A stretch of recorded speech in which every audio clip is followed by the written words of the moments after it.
Cost of living. People are out there struggling paying their power bills. When people see that you're getting after it, they can see that you've got their best interests at heart. I want to be able to work with 𝘎𝙤𝙩𝙡𝙦𝙡 and the Northern Territory Government and represent us in Canberra. I stand ready to give all and any support required. Live from Darwin, this is the Solomon Battleground Debate. Now your host, Matt Cunningham. Welcome to Darwin. I'm Matt Cunningham here with the first of our Battleground debates in this federal election campaign. I'm here with the two major party candidates, Lisa Bayliss from the Country Liberal Party and Luke Gosling, the Labor incumbent, who has held this seat since 2016. The rules of this debate are fairly simple. Each candidate will get the opportunity to give a 1-minute opening address. We will then debate a range of topics that will include questions that we have filmed with Solomon voters, and then each candidate will be given the opportunity to offer a 1-minute closing address. We tossed a coin to see who got to go first. So over to you, Luke Gosling. Thanks very much, Matt, and thanks to Sky for putting on this debate. It's great to have the opportunity to say what the future of Darwin and Palmerston, the seat of Solomon, which is the capital of Northern Australia. And for viewers who don't live in the Territory, welcome and thanks for taking an interest. What happens in the Territory is important to the country, not only from a national security perspective, but energy security, food security, water security, a lot. It's an important place. And we've got to make sure that it keeps on growing, and we're going to continue to build Northern Australia. We're going to continue to build Darwin, but we're not just saying that, we're putting the investments in to do that. Contrast that with Peter Dutton, who's giving people up here no cost of living support immediately at all, and no ongoing cost of living support. And that's what people want and need and deserve. Not only do they deserve to see the Territory grow and Darwin and Palmerston grow with good facilities, but they need a bit of a hand with the cost of living, and that's what we've reflected. The alternative, Peter Dutton, I don't think you can trust him to do much at all. Thanks, Luke. Lisa? Thank you, Matt. Look, a little bit about me. I'm born and bred in the Territory and I've lived here my whole life. I'm a mother of 3 and a police officer of 30 years. I know the Territory and I know the root causes of crime that we've had in the Territory. And under Territory Labor, the Territory became an absolute mess. We had 8 years of Labor government up here. Our crime was out of control. Our economy is an absolute basket case. We had a CLP government elected knowing that they could turn things around. And under Labor, we know things never go well. We have got cost of living measures that will help Territorians straight away, and that's with a 50% reduction in the fuel tax excise. That means every time you fill up your tank, you're going to save at least between $14 to $20 of petrol. That's a real practical cost of saving measure for Territorians. I look and think with our colleague, they've done an incredible job in the short period of time they've been in power in the Territory, but I'm going to work with 𝘎𝙤𝙩𝙡𝙦𝙡 and the team and make sure that the Territory gets the attention it deserves and gets the support that it needs in Canberra. So that's why I'm running. Thanks, Lisa. We have been out on the streets filming some questions from voters in the Solomon electorate. The first topic we're going to address is cost of living, and here's one of the questions that one of those voters had. So my question would be, what are you going to do about the housing crisis in Darwin and in Australia as a whole? Lisa, I might go to you first. We've heard a lot of policy announcements from both sides in the past week or so about housing. To that voter's question, what is your plan to bring down the cost of housing in the Territory? Look, the Coalition's announced that they're going to invest $5 billion to unlock the necessary infrastructure upgrades that are required for housing. We know that under Labor, the HAF has produced no new houses. And particularly for Territorians, we have a high homeless population up here in the Territory. We really struggle with our housing issues up here. We've also got the promise that from Labor that they're going to produce more houses. That's fallen flat for the Territory particularly. We have a real issue with our Indigenous population needing housing here in the Territory. And I think Labor has failed Territorians terribly in that side. With the cost of living measures around housing, we've seen that the Coalition have announced the measures for the mortgage, the tax deduction on mortgage repayment. So that's up to $650,000, which is going to be able to help people get into houses, buy their own homes. We've also got the Territory Government have got an initiative for the first home buyers, $50,000 towards that new home as well. So working with the Territory Government means that we're going to be able to have people in houses. People are going to put roots down in their territory, and we're going to have people stay here, which is what we need long term. I might throw to another one of our voter questions, because it does relate to the issue that you were talking about there, Lisa, about homelessness, and just ask Luke to respond. If we can just throw to that question. Yes, I'd like to ask the politicians, what are they doing with homelessness? There's a lot of homelessness here in Darwin. Just on that issue, Luke, because we are hearing both the parties talk about these policies to get people into the market, but we are hearing a lot of people talk about the fact that's only going to drive up the price and the cost of housing. And also, if you look at the situation here in the Northern Territory, it's the rent that is a real issue. We have the second most expensive rents of any capital city in the country. People are paying $700 on average for a house, $560 for a unit. Will those policies, not just the ones that you've announced, but that the coalition have announced as well, will they not make this rental problem worse and make the homelessness crisis worse? I think the coalition's policies are pretty knee-jerk. It's really evident that they don't get housing and how to make it sustainable over the long term. And they actually stopped in the Parliament our Housing Australia Future Fund legislation getting through. So that caused a delay to the rollout. But regardless, there's over 26,000 around the country houses being built right now, including in Darwin and Palmerston, out in Palmerston, in fact. But we're working closely with the NT government. 𝘎𝙧𝙩𝙩𝙡𝙦, the NT Chief Minister, was spoken about there a lot more than Peter Dutton from Lisa. I mean, Lisa's no Leah, let me just say that. But in terms of the housing challenges here today, I was at a housing event for youth homelessness in the city. And of course, I spoke to a lot of the stakeholders there that are funded by our government in record amounts of funding to provide services for young people that are at risk of homelessness. And I really appreciate the work that they do, but we're not just saying we appreciate the work you're doing, we are funding them to provide the services they need. The same way we are funding the NT government to build a youth engagement hub. It hasn't quite got around to building it yet, but that was a big priority for me. We want to get around these kids, and the Assistant Police Commissioner mentioned it the other day. We've got to address the drivers of crime, as well as providing extra funding for police, which the federal government is doing. So we're helping 𝘎𝙧𝙩𝙩𝙧𝙧, the NT Chief Minister, with her responsibilities for law and order, but we're also helping young people. Well, we're trying anyway.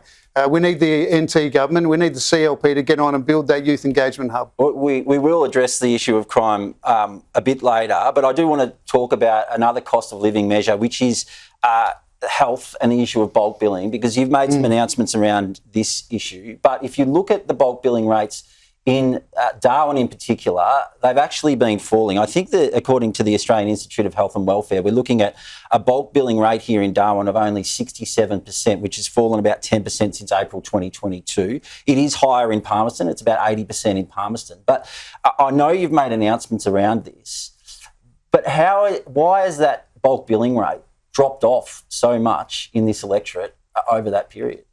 Well, it started with Peter Dutton. Voted by doctors as the worst ever health minister ever. But what he tried to do is get rid of bulk billing altogether, try and get everyone who went to a doctor to pay. And we know not everyone is in that position. That leads to worse health outcomes. That leads to people in hospital. That leads to overcrowding in our hospitals. Hospital beds are expensive. So we will bring back, with a record $8 billion plus investment in Medicare. Key to that is not only urgent care clinics, the Palmerston one seeing 21,000 people, that's taking pressure off RDH and the emergency department, taking pressure off Palmerston Hospital as well. But it's also meaning people get treatment quickly for their kids. We've tripled the bulk billing incentive, and what that's going to mean is that more GP practices now, after basically being starved of cash from the coalition for 10 years, are now getting the support through the system, through the Medicare system, to be able to have a sustainable business model by providing bulk billing services without going broke. So there will be more bulk billing. I might get Lisa to respond to some of your claims there. Lisa, I know that the coalition is supporting, at least in principle, what Labor has announced with bulk billing. But To his point about Peter Dutton, we know that when he was the health minister, he talked about introducing a $5 fee or thereabouts to see a GP, that everyone should pay that. Is that something that we should reconsider? Because at the moment, the average gap that people are paying in the electorate of Solomon is about $43, the gap between what they're getting through their Medicare card bulk bill and what they're having to pay out of their own pocket. Yeah, look, there is absolutely no plan to introduce that fee. That's dead and buried. I think that was dead and buried a long time ago, and it's very typical of Labor to bring up the Mediscare as they keep on hitting on the head again and again, and being told it's not going to be introduced. But I just want to remind viewers that under the coalition government, we actually saw an increase in bulk billing rates, and since Labor have been in, we've seen a decrease. So Peter Dutton's name keeps getting thrown around as the reason for bulk billing as falling off in the Territory. It's not. And, Luke Gosling's been the incumbent member now for 3 terms. That's 9 years. So, we've got to say, what's he doing? He's obviously not doing what he's supposed to be, because we've seen a decrease in people accessing bulk billing in the Territory. I want to look at another really big cost of living issue up here, and it's one that's unique to the Northern Territory, or unique to Alice Springs, but particularly to Darwin, because we are in Solomon, and that's the cost of airfares.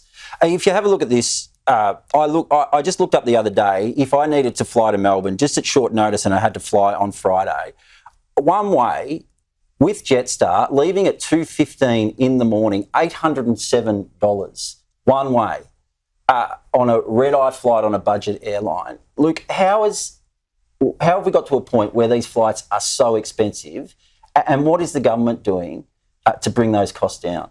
Yeah, it's a good question, Matt, and a lot. And obviously, I know, because I'm out in the community all the time, that the cost of being connected down with friends and family and going to footy games and different things down south is really important to Territorians. A lot of Territorians come here, like I did, fell in love with the place and stayed. I came here to work with the military. People come here with the military and for a variety of reasons, but good paying jobs mostly. So we know that those costs of airfares have been too high. We had a wasted decade under the coalition, to be perfectly frank. So what I do in opposition, I started a Fair Fares NT campaign, and I continually worked. Every time I'm down in Canberra, talking to Qantas, talking to Virgin, what are you doing about the fares? Every time there was a new entrant to the market, trying to get around it, trying to support them so that they're sustainable. But what we often see, and we've seen again, is Virgin and Qantas seem to work together to make sure that they maintain air services out of here. But should we look at something to attract, like cabotage or something like that, to attract other airlines to come? Yeah, and we've done an aviation white paper, and in it says that, because of my lobbying, that Darwin would be a pilot location if there was an airline.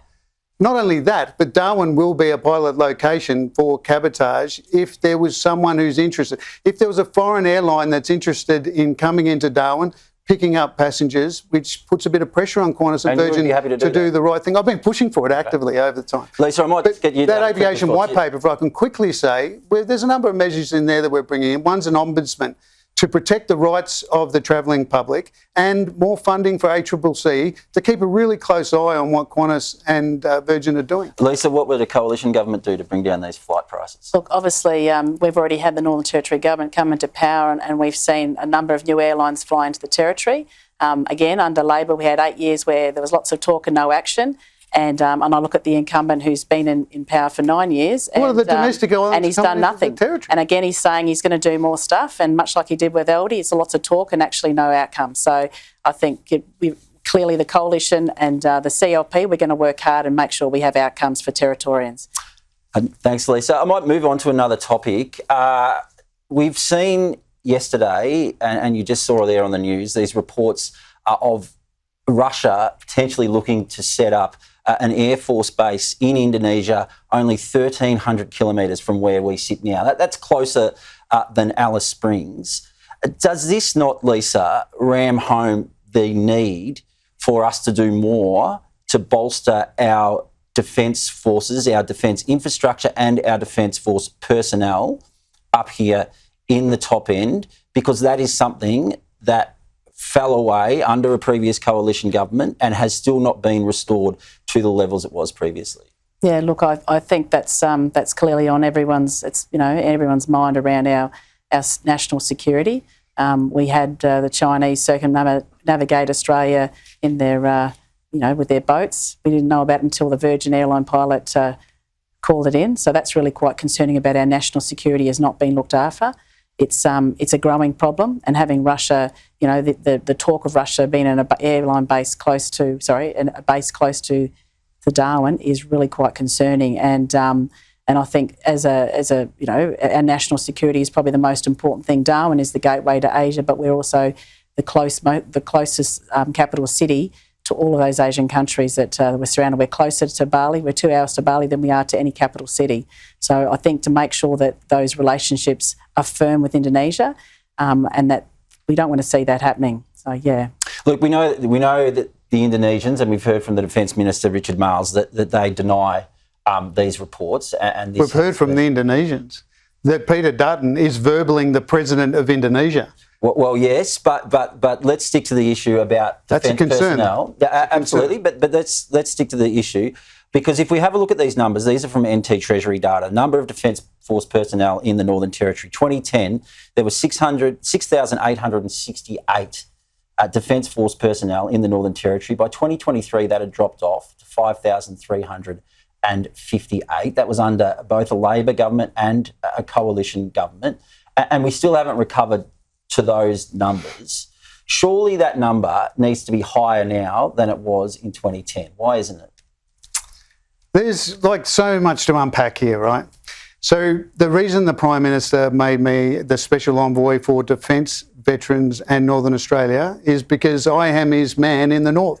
I'm his man in Darwin. That's why when we won the 2022 election, he straight away went to Indonesia to meet with the President. That's how important that trading relationship is. And I think cattle station owners in the Territory would be horrified to hear that Peter Dutton, not only verballing the President of Indonesia, but he's doing so in such a reckless and dangerous way that really should, an aggressive way that really should make us all pause for thought in these uncertain strategic times. That's a concern. We inherited a defence budget from the federal coalition where they had hidden $20 billion and siphoned it off out of the budget over 10 years. $20 billion out of the defence budget they'd siphoned out of it. In the 40s, okay, we did a defence strategic review. Then we pumped up the defence budget into the $50 billion mark, $53 billion. Then we had an IIP, an integrated investment plan that is putting billions of dollars into the Northern Territory, billions of dollars into the North to prepare for future contingencies, including that our Army brigade up here is going to be littoral in nature. It's going to be back to the question, what about the numbers? Are we going, numbers. Will we get above that number? And also, we've lost some of our capability up here. The helicopters that you made quite a big show about keeping them here in Darwin have been lost to Townsville. I mean, how did we allow that to happen? And why are helicopters being based in Townsville when we're a lot closer to the action here than they are? Well, it depends if the action is what happened under the federal coalition where the Solomons, under Peter Dutton's watch, signed a deal with China, a security deal with China. So you think they should be in Townsville or you think they should be in Darwin? Well, there's 3 infantry battalions and armour in Townsville. It's the biggest army garrison town, RAF base. We've got Navy up at Cairns. There was a decision by Defence, and we take the advice of experts, to cluster our aviation assets in Queensland. Don't forget, we've got the Marines here. Not only that, we're going to have the Japanese Self-Defence Force operating out of Northern Australia again. But just when it comes to our numbers, because the 1st Brigade is turning into a littoral manoeuvre brigade, that means we're going to have watercraft, Army watercraft, and more naval vessels, fleet-based north, based here in Darwin, that we're going to see a lot more naval personnel here, as well as Army watercraft personnel, to deal with the contingencies in our neighbourhood. Indonesia and Timor, very close to us, important partners, and we've got the strongest relationship with Indonesia we've ever had, which makes Dutton's just verballing of the President just unbelievable and really concerning. Lisa, I might just allow you a quick response because he's had a decent go at the opposition leader. Look, he sure has, and I think, again, he's been now in that position for 9 years, And, you know, the Territory deserves better. You're talking about Townsville. You don't represent Townsville. You actually represent the federal seat of Solomon. And so the people of Solomon deserve more from their local member. But I just want to come back to the point he talked about cattle stations. I think that's, you know, that's pretty rich coming from someone who's never made any mention about our cattlemen, men and women who they had the live cattle trade cancelled under the Gillard government, and they've still not been paid their money from that matter. So the court case has gone through. They've been allocated the money. It's not being paid. So I think it's pretty rich. Well, we know that matter's playing out in the federal court at the moment. I do want to move on, though. Luke, I want to take you to something you said a couple of weeks ago, if we take a listen here. I'll have more to say about the Darwin port when there's more to say, and there will be more to say about that. So that was March 19th. It's April 16 today. Take it away. Can I just point out that I took the Prime Minister to an NT cattle station just a couple of months ago? Anyway, build a bridge. We'll get over that point and talk about the Darwin port.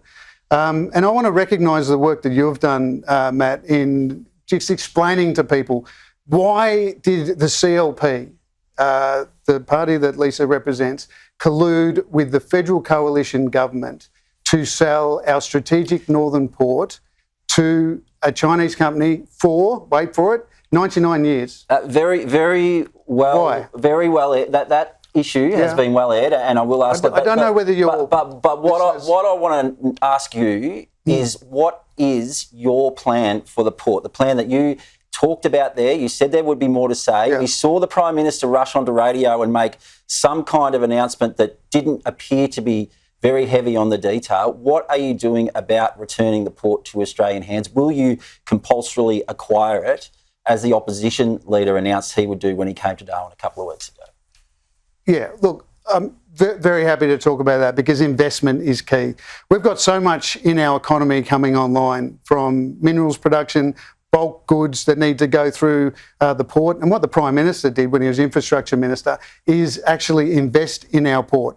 But then the CLP and the coalition took over. We had a federal member of Solomon, CLP. We had a minister in the cabinet who was CLP. We had a coalition government, all colluding, incentivising the NT government to sell the port. Are we going to get an official announcement during this election campaign? That's the danger. Are we going that is the danger of when you have CLP. Still banging on about the past there, Luke. When you have How about you give us some detail? This is the danger when you have CLP at an NT level. Still no detail. And the coalition at a federal level. We have the Prime Minister ring up on a late Friday afternoon, and I think she and suddenly make this announcement. Clearly, he knew Peter Dutton was coming to Down with a sound plan and a sound announcement for the port, and it was just. I think it was just embarrassing. I think it's embarrassing for the Territory that such an important announcement was made on a late Friday afternoon after 4:21, when most of the public servants had knocked off and were at the pub, and we had this important announcement about the port.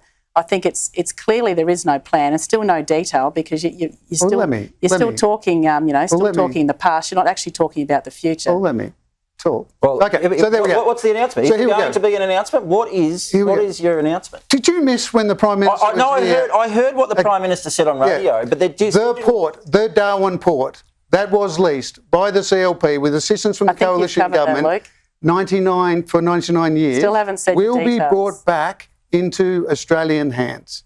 Okay, we want a commercial deal, and as you know, as I've explained to you, I've been talking to ASX listed companies, super companies, people who want to get in with the port, invest in the port, which is not happening now under the current owners. So that we can maximise the value of the port, not only for sending our goods out, but for sending goods on to rail and down south. It's going to be like the Territory is just going to boom, right? That's why we need to bring the port back into Australian hands. We've been consistent for 10 years. We have been consistent on this point.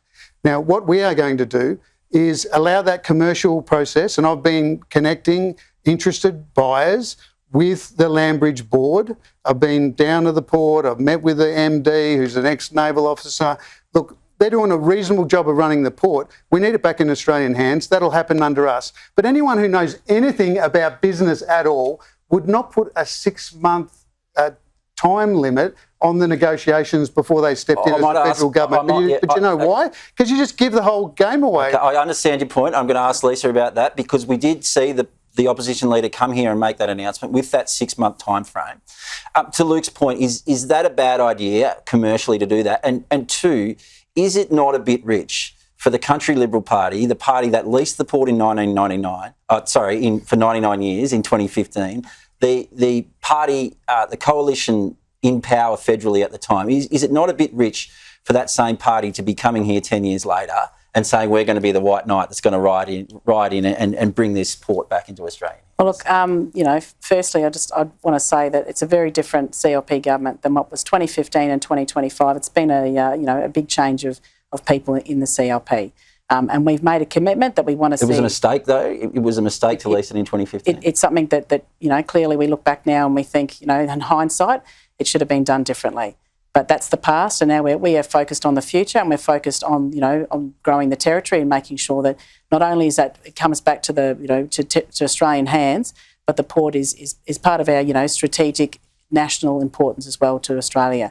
When we talk about I just heard Luke talk about going down to the port and doing a tour of the port. I don't know that for the 9 years that he's been in the position he has, he didn't go to the port once. It's obviously the first time he's gone down. So for 9 years, it was of such importance to him that he actually never once went down to the port. So I think that's sort of says everything to me about how he holds Australia's territory's port in interest to this argument. All right, well, we will move on. As part of this debate, we're allowing each of you to ask one another a question. Lisa, I'll let you go first. I'm sure you've got a question for Luke. I did prepare one earlier. So Luke, you've had 9 years in Parliament and Territorians are worse off than ever. So cost of living is up. Crime has only been addressed since the CLP came to government into the territory. How can you expect Territorians to believe anything you promised them today when you haven't delivered in almost a decade? Well, for a start, 2 terms in opposition and fighting for the territory every day, which made, whether it was Abbott, then he got stabbed by Turnbull, who then, he was actually here when the port was sold, but then, and then Morrison, of course. The NT News had to do a front page saying, "Where the hell are you?" or other words that I won't go into at the moment, just to get them up here. They didn't visit. Our Prime Minister, Anthony Albanese, has been to the territory since he's been Prime Minister in the last 3 years, like at least 14 times, more than Abbott and Turnbull and Morrison combined, because he understands the territory. Now, so what I was doing in opposition, and let's face it, some people thought we were going to win in 2019. I was a bit concerned at the time. I thought we were trying to do too much, but we were ambitious. We always are ambitious for Territorians. But your question to me about cost of living is just so far off the mark when you consider that every cost of living measure that we put forward through our Parliament, the people that you want to work with, Peter Dutton and Jacinta Price, voted against those cost of living measures. Like, that is just not good. That's not good for Territorians who, as you say, so you say Territorians are battling with the cost of living, but your colleagues voted against every cost of living measure that we brought in. So there would be no tax cuts that Territorians are currently going to get at the end of this financial year, $1,700, pretty good. But jobs is the best cost of living support, and our government, we've created over 1 million jobs, the most jobs that any government has ever created in one term of Parliament. Luke. Let's talk about the territory here. Jobs, creating jobs through investment right here in the territory. That's exactly what we're doing. The best Dharma in the country. We've got workforce issues, so we're making sure. Okay, Luke, I think you've had a pretty good go at answering her question, but I might just move on and get you to ask a question of Elisa. Well, I just want to drill down into that a bit. So how can you honestly be excited about cost of living efforts by the colleagues that you want to join down in Canberra when Peter Dutton is going to legislate to increase taxes? So this isn't up for debate. He's said this. They're going to increase taxes through legislation on Territorians. So wait, please, because there's more.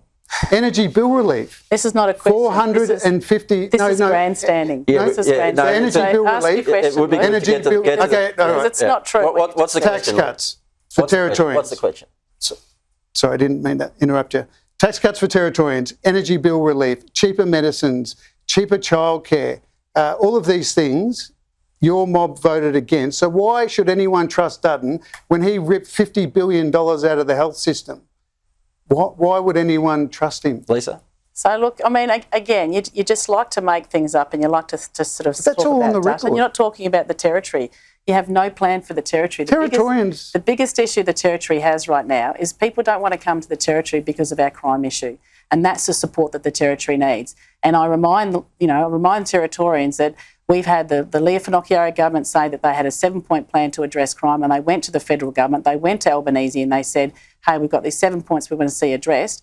And you couldn't secure us the 7 points. We got one of them, but the other were all proactive measures that would have a real impact on the ground, especially in the communities, and nothing. So you're clearly not able to deliver for Territorians. So cost of living is the most important thing to Territorians, but I've just spelled out exactly when I've where... been out door knocking, the first thing people say to me is crime. Crime is the number one issue to Territorians. We understand Cost of living is the second issue. And you talk about jobs, you talk about people coming here for jobs to the Territory. We need to get crime under control. Well, right, so since you're talking about that, we'll continue this discussion. I'll let you address them, but I just want to go to, because we hit the streets, and I think it's fair to say it was one of the main things that came up with us as well. So just take a listen to what some of the voters had to say about crime. Security should be given police powers to actually, stop anything from happening. We have a house in Catherine. Every single piece of glass is covered by a security screen. We have action cameras. We have spotlights. We've been broken into 3 times. They go to bed. People break in, 9, 10, 11, 12-year-olds. They go upstairs, into bedrooms, steal keys and then steal cars. People want to be safe in their houses. Help them. I would rather the politicians come up with something to make Darwin safer. So, Luke, it's clearly a front-of-mind issue. We saw at the Northern Territory election last year, Labor was wiped out. It lost every seat that it held within your federal electorate of Solomon. Do you think the former Labor government mishandled this issue? Yes. But I've said that publicly. That's not new news. I didn't hear you often saying it during those 8 years. Very, very critical also, in particular, of what happened in Alice Springs and around alcohol policy. Some really stupid decisions that were made. But crime, look, I've made it very, very clear to the Chief Minister and to senior police, anything that I can do to help you with your responsibilities to make sure that the community is safe, and it is an all-of-community responsibility, I'm there. Let me know. Lisa's sort of trying to pretend that those 7 points that Peter Dutton in principle supports, most of those are already happening on the ground. So it's a bit concerning that that's not understood. But when it comes you're not introducing Centrelink reform? When it comes to... Let me tell you about Centrelink reform. We have a basics card here for people on income. And what it means is that half of that income is put onto the card and the rest of the income can be withdrawn for daily household expenses. The NT government has the ability, if children have been neglected in particular or as domestic violence, to increase that income management. How many times they've done that? 0. Federally, we've provided the way that it can happen. Let me talk about crime. No, quickly. But that would have been mostly under a former Labor government. It would have been under the Labor government. Under this You're talking government. About since August last year. Yeah, 100%. You can check it, Matt. And the other thing I'll say is, look, I support the Chief Minister 100% on her efforts to try and get crime under control. The reality is, unfortunately, that crime isn't going down. It needs everyone... It's above politics. Everyone wants people to feel safe. Everyone wants crime to go down, but we are doing something about it.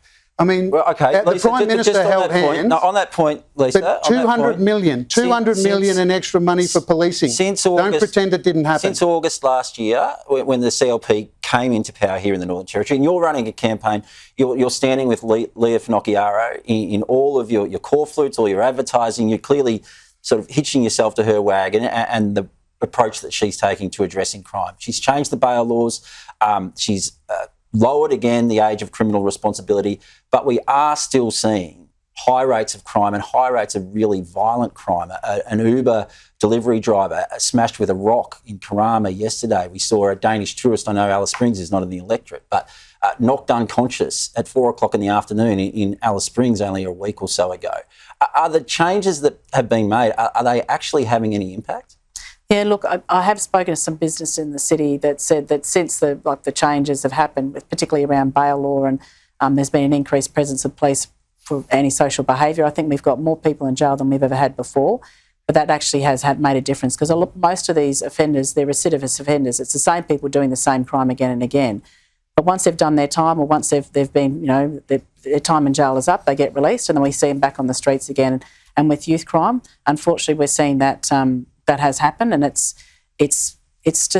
devastating for the community when that does happen. And I liken it to 8 years under Labor, 8 years of bad policy, bad changes, in law.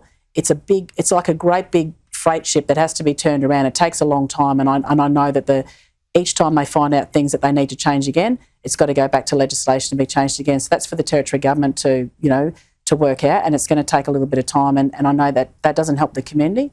But again, I say that anything that can be done federally, we should be doing all the support we can federally to assist the Territory Government any way you can. And that's how I see my position, would be working hand in hand with 𝘎𝙧𝙧𝙧𝙧 and the whole Territory Government team to make sure that we do what we can to turn things around in the Territory. One of the biggest issues with crime that probably doesn't get as much airplay is the issue of domestic violence. We've seen shocking increases in the rates of domestic violence that were already the highest in the country. What's the Coalition's plan to address that issue so that women in the Northern Territory, Aboriginal women in particular, can be safe?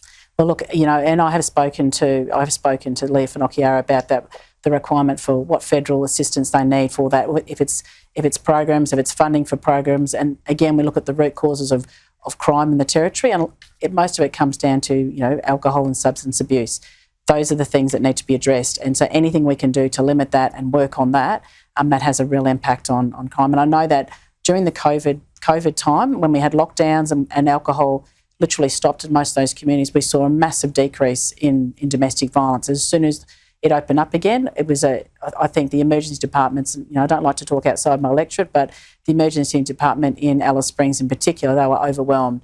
And so we know that one of the root causes is alcohol and substance abuse. But why has the CLP made cheap grog even cheaper? I mean, it's nuts when you're complicit. The cost, you're complicit in this is a Territory Government issue. But that's all you're going on about, all that happened was we saw that instead of buying cask wine, we suddenly saw a massive increase in the sale of Bundaberg rum. And you'd know because everywhere you look around the Territory, we saw smashed glass. And that was under Labor government. That was when Labor government changed the laws. We saw a massive increase, and then we saw a massive increase in the types of violence that were happening directly related to making alcohol cheaper doesn't help. So if I can just, we have still got people who've got a problem. So people who are alcoholics or they've got an issue with alcohol or substance abuse, they will find alcohol. But the answer is not just simply making it more expensive and allowing people to buy Bundaberg rum and substituting one type of alcohol for another. We didn't see a reduction in the amount of alcohol being consumed. We simply saw a change in spending. Really quickly. The Assistant Police Commissioner 2 days ago said enforcement is one thing, and that's why I pointed out that, Leah and the Prime Minister holding hands, $840 million, including over $200 million for extra policing so that the NT government can have the resources that they need to make sure that there's law and order, community safety. But as the Assistant Police Commissioner said, enforcement is one thing, tackling the drivers, the health, education and support for young people so they don't get in with the wrong crowds, so that they're not, they've got activities, they've got youth mentors. That's what the Youth Engagement Hub is just one example that I've funded, and, we're still waiting for it to be built, but that's what we're doing hand in hand with the NT government. Okay, no worries. We do need to move on. I want to talk about the issue of energy. I was at a function held by the Darwin Major Business Group a couple of weeks ago. Luke, you got the opportunity to ask a question. You asked, what's the one thing the federal government can do? And one of the panellists stood up and said you could build us a new pipeline from the Beetaloo Basin to Darwin. We're also talking about the Middle Arm project there. But if you go back to 2019, that was something that you and Bill Shorten had promised. Has it fallen off the agenda? Is that something that Labor is still promising to do? Yeah, geez, that's going back a while now. The two things that I mentioned when I asked that question, is there anything more we can do on workforce, having delivered the best Dharma in the country in partnership with the NT government? And the other, one of the panellists, you're right. Yeah. They talked about gas. Look, we're working closely with the NT government on the Middle Arm precinct for the reason that they need a hand financially. So that is our focus, and that's what we're committed to. The logistic hubs. I just want to take you up on that point. I just want to play you this grab, which is from Marion Scrimgeour. This is at a forum in Alice Springs on the weekend. Sure. I used to be the member that had Middle Arm in my electorate. That's now moved to Luke Gosling, so I'm going to handball. We love handballing. I don't think, in all honesty, we're anywhere near getting the sign-off in terms of Middle Arm as a renewable hub. My view, when Middle Arm was in my electorate, was that we should have a renewable hub in an existing hub, which was at East Arm. So, Luke, there's the handball. It sounds like she's not committed to Middle Arm. Is Labor still committed to Middle Arm? Yeah, 100%. As I just said, $1.5 billion we're committed for Middle Arm Sustainable Development. Not looking at using that money to buy back the port? No, absolutely not. Let's just put that one to bed. And okay, I might ask Lisa, because we are running out of time. We heard David Littleproud here the other week. He was talking about that pipeline as well from the Beetaloo Basin to Darwin. He said that it's something that the coalition will do down the track. Why isn't it a priority to do tomorrow? Well, look, I'd be fighting for that, tooth and nail, to make sure that we get a gas pipeline from Beetaloo to Middle Point. Middle Arm. I think it's something that's going to be vital for the growth of the territory long term. It'll be generational prosperity for Territorians, jobs for not just our kids, our grandkids, but our great-grandkids. So I think it is vital that we get Middle Arm up and off the ground. So it seems like there's bipartisan support on perhaps that one issue. I just want to show you a graphic from the 2022 election, and this is it basically shows the shift away from the two major parties. If you look at this, Luke, you got 39.5%, but there was still a 0.5% swing against you. Lisa, there was a 13.1% drop in the primary of the Country Liberal Party. And we saw an uptick for the Greens and for minor parties, including the Liberal Democrats and One Nation and others. They got more than 35% of the vote at the last election. We know that there's a Climate 200 backed candidate, Phil Scott, who's running in this election. He's running hard against fracking, against Middle Arm. Are you worried that he is going to give it a real shake at this election? Well, look, I always see myself as an underdog coming into this, because I'm behind we've got the incumbent sitting there, and he is ahead because he holds the seat. So, but having an independent, I just remind viewers that it's unfortunately they don't have the power that they do. Can they give you cheaper? Can they give you cheaper fuel? Can they give you tax cuts? What can they do to reduce crime in the community? Those are the sorts of things I normally ask people around the independent. Quick comment from you, Luke, on that before we go to closing. I haven't heard him say anything of substance. That's a democracy. Everyone can put up their hand. But I'd hope to see more policy. And we haven't really seen that. But one thing that I am passionate about is the role of renewables in our system. And we have heaps of territory sunshine, the best sunshine in the world, and we're going to turn that into electrons and power industry. Right, excellent. Well, now's your chance to elaborate on that if you'd like, Luke, because now we have 1 minute each for your closing statement. Well, that's a good place to start. It's been great. Thanks very much. And thank you, Lisa. It's the more that we get the opportunity to talk about our vision for the future, but what is that vision? We'll start there. Cheaper, cleaner electricity. What's the alternative? $600 billion, they'll do nothing for the territory. Nuclear plan that Peter Dutton's got. We haven't heard any about that recently from Peter Dutton, let alone Lisa. Cheaper energy is important. We understand people are doing it hard. That's why we're giving energy bill relief. That's not matched by the Liberals. They haven't matched, in fact, are going to legislate against our tax cuts. At the moment, some analysis recently provided to the media spells out that Territorians, an average wage earner in the Territory, is going to be over $13,000 worse off under Peter Dutton. But that's who Lisa is with, Peter Dutton. I think we've both said we'll work closely with the NT government to see the Territory government succeed, and that's what I'm focused on too. Lisa? Oh, look, you know, I sort of say to people, I'm a born and bred Territorian. I'm invested here. I've lived here my whole life. My parents are retired here. I intend on retiring here as well. This is my home, and my vision for the Territory is to see it improve and prosper and you know, do the best it possibly can do.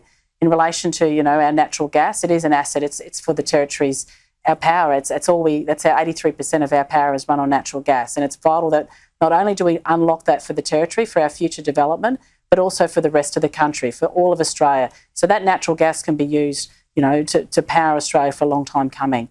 And you know, it's something that's vital to our long-term prosperity. And I look forward to hopefully representing the Territory at this after the federal election. Thank you, Lisa. Well, that's it from our Battleground Solomon debate here in Darwin. Thank you to both of our candidates. Thank you for joining us. Don't go anywhere.